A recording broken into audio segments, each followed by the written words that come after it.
Beef എന്ന് പറയുന്നത് മലയാളികൾ നമ്മൾ സോഷ്യൽ മീഡിയയിലൊക്കെ കാണാറുണ്ട്. ഒരു വികാരമാണ് എന്നൊക്കെയാണ് മലയാളികൾ പൊതുവെ പറയാ. പൊറോട്ടയും ബീഫും കേരളത്തിന്റെ ദേശീയ ഭക്ഷണം എന്നൊക്കെ നമ്മൾ ട്രോളായും മീമായും ഒക്കെ സോഷ്യൽ മീഡിയകളിൽ കാണാറുണ്ട്. രാജഗോപാൽ സാർ, ഈ ബീഫിനായുള്ള ഈ മാടുകളൊക്കെ വരുന്നത് കേരളത്തിലേക്ക് വരുന്നത് നമുക്കറിയാം തമിഴ്നാട്ടിൽ നിന്നും ആന്ധ്രാപ്രദേശിൽ നിന്നുമൊക്കെയാണ്.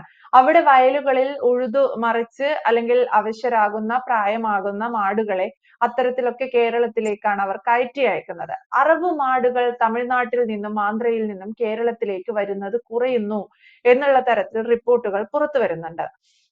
തമിഴ്നാടും ആന്ധ്രയും ഒക്കെ പൊതുവെ ഒരു വെജിറ്റേറിയൻ സ്റ്റൈലിലേക്ക് മാറിക്കൊണ്ടിരിക്കുകയാണ്. നമുക്കറിയാം അവർ ഈ ബീഫ് അല്ലെങ്കിൽ നോൺ വെജ് ഐറ്റംസ് അവർ കുറയ്ക്കുന്നു എന്നുള്ളതാണ് പുതിയ പഠനങ്ങൾ പോലും തെളിയിക്കുന്നത്. കേരളത്തിലേക്ക് മാടുകൾ എത്താതിരിക്കുമ്പോൾ ഒരു ബീഫ് ഇല്ലാതെ ഇനി മലയാളി എന്നത് നമുക്ക് ചിന്തിക്കാൻ സാധിക്കുമോ? അല്ലെങ്കിൽ ഇനി എന്തായിരിക്കാം ബീഫിന് പകരം മലയാളി കണ്ടെത്താൻ പോകുന്ന ആ ഒരു നോൺ വെജ് ഐറ്റം? നമ്മൾ പറഞ്ഞില്ലേ, കേരളത്തിന്റെ പേര് തന്നെ കേരം തിങ്ങിയ നാടെന്നായിരുന്നു. കേരം ഏതാണ്ട് അവസാനിക്കുകയാണ്. ഇന്നിപ്പോ വെളിച്ചെണ്ണ വില ഏതാണ്ട് 400 രൂപയിലേക്ക് കടക്കുകയാണ്. 1 കിലോ വെളിച്ചെണ്ണയുടെ വില 400 രൂപയിലേക്ക് കടക്കുന്നു. തേങ്ങാ വില 100 രൂപയിലേക്ക് അടുക്കുന്നു. അതാണ് കേരളത്തിന്റെ ഒരവസ്ഥ. ഇനി ഓണക്കാലത്താണല്ലോ നമുക്ക് ഈ എണ്ണയ്ക്കും വെളിച്ചെണ്ണയ്ക്കും ഒക്കെ ഉപയോഗം കൂടുന്നത്. അന്നേരം 500 കടക്കുമോ, 500ലേക്കും അത് മറികടന്നു പോകുമോ എന്നുള്ള സംശയത്തിലാണ് മലയാളികൾ നിൽക്കുന്നത്. ആ രീതിയിൽ വളരെ റോക്കറ്റ് പോലെ കുതിച്ചുയരുകയാണ് എന്ന് പറഞ്ഞതുപോലെയാണ് മുമ്പ് നീതു സൂചിപ്പിച്ചതുപോലെ നമ്മുടെ ഒരു ഭക്ഷ്യ സംസ്കാരം, നമ്മളെ ഭക്ഷണ സംസ്കാരം തന്നെ മൊത്തത്തിൽ മാറി മറിഞ്ഞു കഴിഞ്ഞു. രാവിലെ കഞ്ഞിയും കപ്പയും കാച്ചില് എന്നൊക്കെയുള്ള സമ്പ്രദായമൊക്കെ പോയി കഴിഞ്ഞു. ഇപ്പൊ പുതിയ തലമുറയെ സംബന്ധിച്ചിടത്തോളം, പുതിയ തലമുറയല്ല, അത്യാവശ്യം മിഡിൽ ഏജ് ഗ്രൂപ്പിനെ സംബന്ധിച്ചിടത്തോളം അവരുടെ ഭക്ഷണക്രമം ഇങ്ങനെയായിട്ട് മാറിയിരിക്കുകയാണ്. രാവിലെ കഴിയുന്നെങ്കിൽ 3 നേരവും പൊറോട്ടയും അതിന് കൂടെ ബീഫും. പൊറോട്ടയും ബീഫുമാണ് കേരളത്തിന്റെ ഒരു കേരളീയ ഭക്ഷണം. നമ്മൾ പറഞ്ഞില്ലേ, കേരള പക്ഷി കേരള മൃഗം എന്നൊക്കെ പറഞ്ഞതുപോലെ കേരള ഭക്ഷണം ഏതെന്ന് ചോദിച്ചാൽ പൊറോട്ടയും ബീഫുമാണ്. ഇതിനെ വളരെയേറെ സ്വാധീനിക്കുന്നുണ്ട്. വളരെ രുചികരമായ ഭക്ഷണമാണെന്ന് അതാണ്. പൊറോട്ട എന്ന് പറഞ്ഞു കഴിഞ്ഞാൽ അതിനകത്തിൽ വലിയ പോഷകാംശങ്ങളൊക്കെ കുറവാണെന്നുണ്ടെങ്കിലും അത് തയ്യാറാക്കുന്ന രീതി കൊണ്ട് വളരെ രുചികരമായ ഒരു ഭക്ഷണമാണ്. ബീഫും അതേപോലെ തന്നെയാണ്. ബീഫ് നമ്മൾ എന്തെല്ലാം തരം മറ്റ് മാംസങ്ങൾ ഉണ്ടെങ്കിലും ശരി, അതിനാണ് രുചി കൂടുതലെന്നാണ് അനുഭവസ്ഥർ പറയുന്നത്. നന്നായിട്ട് ബീഫിലാണ് മറ്റൊരു മാംസ ഭക്ഷണത്തെക്കാട്ടിലും ഏറ്റവും രുചികരമായിട്ട് തോന്നുന്നത് ഈ മീറ്റിലാണെന്നാണ് അവരുടെ അനുഭവസ്ഥരുടെ അഭിപ്രായം. അപ്പൊ അങ്ങനെ വളരെ പോപ്പുലറായ വിഭവമാണിത്. ഇതിന് ആവശ്യമായ മുമ്പേ പറഞ്ഞതുപോലെ മാടുകളൊന്നും കേരളത്തിൽ വളരുന്നില്ല. ഇപ്പൊ കാളയാണെങ്കിലും പോത്താണെങ്കിലും ഒന്നും കേരളത്തിലല്ല ഇത് വരുന്നത്. കേരളത്തിലെ ഉൽപ്പാദിപ്പിക്കുക അല്ലെങ്കിൽ കേരളത്തിൽ നിന്ന് വരുന്ന വസ്തുക്കളല്ല ഇതൊന്നും. കേരളത്തിൽ നിന്നുള്ള മൃഗങ്ങളല്ല ഇതൊന്നും. ഇതിനെ അങ്ങനെ വ്യാപകമായിട്ട് കേരളത്തിലൊന്നും വളർത്തുന്നില്ല. പണ്ട് കാലത്ത് കാളയൊക്കെ ഉണ്ടായിരുന്നു എന്നുള്ളതേ ഉള്ളൂ. ഇപ്പോഴും വളരെ കുറച്ച് ആളുകൾ മാത്രമേ അതിനെയൊക്കെ വളർത്തുകയൊക്കെ ചെയ്യുന്നുള്ളൂ. ഇത് 90% വരുന്നത് അന്യ സംസ്ഥാനങ്ങളിൽ നിന്നാണ്. പ്രത്യേകിച്ച് തമിഴ്നാടും ആന്ധ്രാപ്രദേശുമാണ്. തമിഴ്നാട് എന്ന് പറഞ്ഞാൽ അവർ കൃഷിക്ക് ആശ്രയിക്കുന്നത്, അവരുടെ കാർഷിക വൃത്തി, മറ്റു കാര്യങ്ങള്, വാഹനം സൗകര്യത്തിനായിട്ട് കാളവണ്ടികള്, മറ്റു കാര്യങ്ങളിലൊക്കെ അത്തരം കാര്യങ്ങളൊക്കെ അവർ ആശ്രയിച്ചുകൊണ്ടിരുന്നത് കാളകളെയായിരുന്നു. ഈ കാളകൾ എന്ന് പറഞ്ഞാൽ തമിഴ്നാട്ടിലെ പൊരിവെയിലത്ത് അല്ലെങ്കിൽ ആന്ധ്രയിലെ പൊരിവെയിലത്ത് അവിടെയൊക്കെയുള്ള കൃഷിസ്ഥലങ്ങളിൽ ജോലി ചെയ്ത് അല്ലെങ്കിൽ ഉഴുതു മറിച്ച് അങ്ങനെ കഴിഞ്ഞ ഒരു ജീവിതകാലം, അതിന്റെ ഒരു നല്ല ജീവിതകാലം അവിടെ ചെലവഴിച്ച ശേഷം ഇതിന്റെ എണ്ണയൊക്കെ നമ്മുടെ ശരീരത്തിലെ കൊഴുപ്പിന്റെ അംശം വറ്റിയ ശേഷം പിന്നീട് ഇതിന് ജീവിക്കാൻ മാർഗമില്ലാത്ത ഒരവസ്ഥ വരുമ്പോഴാണ് ഇതിനെയെല്ലാം കേരളത്തിലേക്കാണ് കൂടുതൽ കയറ്റിയിരിക്കുന്നത്. പണ്ട് ലോറികളിലൊക്കെയാണ് കുത്തി നിറച്ചതിനെ കൊണ്ടുവന്നുകൊണ്ടിരുന്നത്. കൂട്ടിക്കെട്ടി കുത്തി നിറച്ചൊക്കെ കൊണ്ടുവരുമായിരുന്നു. പിന്നെ കുറച്ച് മനുഷ്യ സ്നേഹികളും മൃഗസ്നേഹികളും ഒക്കെ ഇടപെട്ടതിന് ശേഷമാണ് അത്തരം പരിപാടിയൊക്കെ നിർത്തിയത്. പിന്നെ ഇടക്കാലത്ത് ഇതിനെ നടത്തിക്കൊണ്ടുവരുമായിരുന്നു. നമ്മുടെ പഴയ കൊല്ലം തമിഴ്നാടിന്റെ കുമിളി അതിർത്തി വഴിയൊക്കെ നടത്തിക്കൊണ്ടും വരുന്നൊരു ഏർപ്പാടൊക്കെ ഉണ്ടായിരുന്നു. ഇപ്പൊ അതെല്ലാം വളരെ കുറഞ്ഞു. ഇപ്പൊ എല്ലാം നമ്മുടെ ഇതിലൊക്കെ മാംസമായിട്ട് തന്നെയാണ് കേരളത്തിലേക്ക് വന്നുകൊണ്ടിരിക്കുന്നത്. ഇവിടെ വന്ന് കൊല്ലുന്ന ഏർപ്പാടൊക്കെ നിർത്തിയിരിക്കുകയാണ് ഇപ്പോഴും. ഇതിന്റെ എണ്ണം ബീഫിന്റെ ഇപ്പൊ ഒരു ഇംഗ്ലീഷ് പത്രത്തിൽ വന്ന ഒരു വാർത്തയാണിത്, ഞാനത് ഉദ്ധരിക്കുന്നത്. അതിനകത്തിൽ പറഞ്ഞൊരു സൂചന എന്ന് പറയുന്നത്, ബീഫിന്റെ ഉൽപാദനം, അതായത് ആ മാടുകളുടെ ഉൽപാദനം ഈ 2 സംസ്ഥാനങ്ങളിലും ഗണ്യമായിട്ട് കുറയുന്നു. ഇല്ല, അവിടെ നിന്ന് വരാൻ ബീഫില്ല.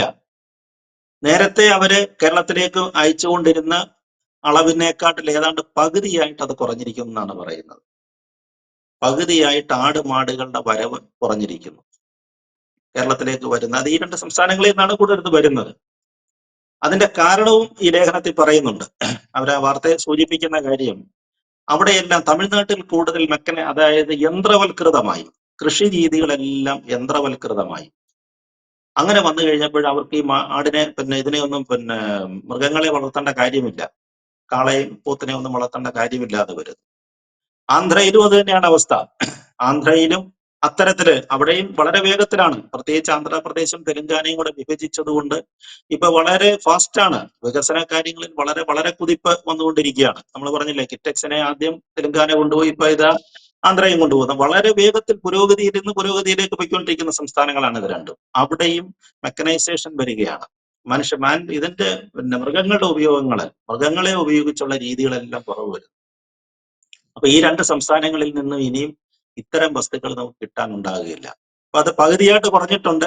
ഏതാണ്ട് ഒരു 3-4-5 വർഷത്തിനകം ഇത്തരം മൃഗങ്ങളെ, ഈ പറയുന്ന കാളയും പോത്തിനെയും കേരളത്തിലേക്ക് കിട്ടാതാവുമെന്നാണ് പറയുന്നത്.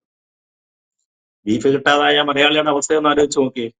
ഇപ്പൊ തന്നെ അതിന് വലിയ വിലയാണ് കേട്ടോ. സാധാരണ നമ്മൾ പറയുന്ന ആ കൊച്ചു ജീവിയെക്കാട്ടിൽ, കോഴിയെക്കാട്ടിൽ ഏതാണ്ട് 3-4 ഇരട്ടി വിലയുണ്ട് ബീഫിന്. എന്നാൽ പോലും ആളുകൾ മേടിച്ച് കഴിക്കും. ഏറ്റവും കൂടുതൽ താല്പര്യം ആളുകൾക്കുള്ളൊരു വസ്തുവാണിത്, ഒരു നോൺ വെജ് വിഭവമാണിത്. പ്രത്യേകിച്ച് ബ്ലോഗർമാരൊക്കെ അതിനെ വലിയ പോപ്പുലറൈസ് ചെയ്യുകയാണല്ലോ. അവർ കഴിച്ചൊക്കെ കാണിക്കുമ്പോൾ ഉണ്ടാകുന്ന ഒരു വലിയ ത്രില്ല് കുട്ടികളെ അതിനകത്തേക്ക് ആകർഷിക്കുന്നു. അങ്ങനെ വന്നു കഴിയുമ്പോൾ രുചി പിടിച്ചു കഴിയുമ്പോൾ പിന്നെ ആരും ഇതൊന്നും മാറത്തില്ലെന്നാണ് പറയുന്നത്. അങ്ങനെയാണ് ഇതിന് പോപ്പുലർ ആകുന്നതെന്നാണ് പറയുന്നത്. എന്തായാലും ഇത് കിട്ടാതെ വന്നു കഴിഞ്ഞാലുള്ള അവസ്ഥ എന്തായിരിക്കും? കേരളത്തിൽ ബീഫ് ഇല്ലാതെ വന്നു കഴിഞ്ഞാൽ നമ്മള് കണക്കുകൾ കഴിഞ്ഞ ദിവസവും നമ്മള് ദേശീയ ശരാശരി കണ്ടില്ലേ? ഇന്ത്യയിൽ നാഗാലാൻഡും വെസ്റ്റ് ബംഗാളും പശ്ചിമ ബംഗാളും കഴിഞ്ഞു കഴിഞ്ഞാൽ ഏറ്റവും കൂടുതൽ മാംസം ഉപയോഗിക്കുന്ന സംസ്ഥാനം കേരളമാണ്. മാംസാഹാരികളാണ്. അപ്പൊ അങ്ങനെ വരുന്ന ആളുകളെ സംബന്ധിച്ചിടത്തോളം മീൻ പറഞ്ഞല്ലോ, മീനും വലിയ റിസ്ക് ആയിട്ട് മാറിയിട്ടുണ്ട്. ഇപ്പൊ കഴിഞ്ഞ കുറെ ദിവസത്തെ പ്രതിസന്ധി നമ്മൾ കണ്ടില്ലേ? ഇപ്പൊ കടൽ മീനുകളൊന്നും കേരളത്തിൽ അങ്ങനെ വ്യാപകമായിട്ട് വിറ്റ് പോകുന്നില്ല. ജലാശയങ്ങളിൽ വളരുന്നതും കായലിൽ വളരുന്ന മീനുകൾക്കാണ് ഇപ്പോൾ അത്യാവശ്യം മാർക്കറ്റുള്ളത്. ഈ കപ്പലുകൾ മുങ്ങിയതും വിഷവസ്തുക്കൾ ഒഴുകി നടക്കുന്നെന്നും പറഞ്ഞിട്ട് കടൽ മത്സ്യ വിൽപ്പനയിൽ നന്നായിട്ട് കുറവുണ്ടായിരിക്കുകയാണ്. അതിനോടൊപ്പം ബീഫും കിട്ടാതെ വന്നു കഴിഞ്ഞാൽ, അല്ലെ ബീഫിനും ഇത്തരത്തിലുള്ള കുഴപ്പങ്ങൾ വന്നു കഴിഞ്ഞാൽ എന്തായി തീരുമെന്നുള്ള കാര്യത്തെ നമ്മൾ വളരെ മുൻകൂട്ടി കാണണം. അവർ 5 വർഷമാണ് പറയുന്നത്. 5 വർഷം പറഞ്ഞു കഴിഞ്ഞാൽ തന്നെയും എങ്ങനെ അത് വരുമെന്ന് പറയാനൊക്കത്തില്ല. ചിലർ വളരെ പെട്ടെന്ന് വരാം. ഈ സംസ്ഥാനങ്ങളുടെ പുരോഗതിയെ ആശ്രയിച്ച് നമ്മൾ നോക്കുമ്പോൾ വളരെ പെട്ടെന്ന് ഇതൊക്കെ കടന്നു വരാം. ഈ ബീഫ് കിട്ടാത്തൊരവസ്ഥയിലേക്ക് നമ്മൾ എത്തിപ്പെടാം. അതിന് പരിഹാരമായിട്ടൊക്കെ ഇപ്പൊ ചിലപ്പോൾ ഒഡീഷയിൽ നിന്നും ബീഹാറിൽ നിന്നൊക്കെ പോത്ത് കുട്ടികളെ കൊണ്ടുവരുന്നുണ്ട്. പോത്ത് കുട്ടികളെ കേരളത്തിലേക്ക് കൊണ്ടുവന്ന് അതിനെ അത്യാവശ്യം ചതുപ്പ് നിലത്തൊക്കെ ഇട്ട് വളർത്തിയെടുത്തിട്ട് അതിനെ അങ്ങനെ മുറിച്ച് വിൽക്കുന്ന സമ്പ്രദായമൊക്കെ നിലവിലുണ്ട്. പക്ഷെ അതൊക്കെ വളരെ പരിമിതമാണ്. നമുക്ക് വേണ്ട ആവശ്യത്തിന് വേണ്ടത് ഏതാണ്ട് ഒരു 10-1 പോലും അങ്ങനെ ഉത്പാദിപ്പിക്കാൻ പറ്റുമെന്ന് എനിക്ക് തോന്നുന്നില്ല. അങ്ങനെ പറ്റുമായിരുന്നെങ്കിൽ നമ്മുടെ താറാവ് പോകത്തില്ലായിരുന്നു. നമ്മുടെ താറാവ് പോയില്ലേ? നമ്മുടെ കേരളത്തിലെ ജലാശയങ്ങളിലും ഇതിലൊക്കെ ഓടി നടന്ന് കളിച്ചുകൊണ്ടിരുന്ന താറാവുകളാണ്. വളരെയേറെ സുഖമായിട്ട് ജീവിച്ചിരുന്ന ഒരു ജീവിയാണിത്. അതിനെ ഇപ്പൊ തമിഴ്നാട്ടിലാണ്. കേരളത്തിലെ ഏറ്റവും കൂടുതൽ താറാവിന്റെ മുട്ട ഉൽപ്പാദിപ്പിക്കുന്ന സംസ്ഥാനം തമിഴ്നാടാണ് ഇപ്പോൾ. അപ്പൊ അതും നമ്മുടെ കയ്യിൽ നിന്ന് പോകുന്നുണ്ട്. അപ്പൊ ഇത്തരം ഒരുപാട് നഷ്ടങ്ങൾ നമുക്ക് ഉണ്ടാകുന്നുണ്ട്. അതേപോലെ തന്നെ ഇങ്ങോട്ട് കിട്ടാതെ വരുമ്പോഴുണ്ടാകുന്ന ചില ഭീഷണികൾ, ചില വസ്തുക്കളുള്ള ഭീഷണികൾ. ഇതിന് എന്താണ് ഒരു പരിഹാരം എന്ന് ചോദിച്ചാൽ പെട്ടെന്ന് പറയാൻ അറിയത്തില്ല. പെട്ടെന്നൊന്നും നമുക്കൊരു പരിഹാരം ഉണ്ടാകാൻ പറ്റുമോ എന്ന് എനിക്കും തോന്നുന്നില്ല. അല്ലെങ്കിൽ നാഗാലാൻഡിലെ പോലെ വല്ലതും ആയിരിക്കണം. ഒന്നാം സംസ്ഥാനം ഏറ്റവും കൂടുതൽ മാംസം ഉപയോഗിക്കുന്ന നാഗാലാൻഡിലെ പോലെ.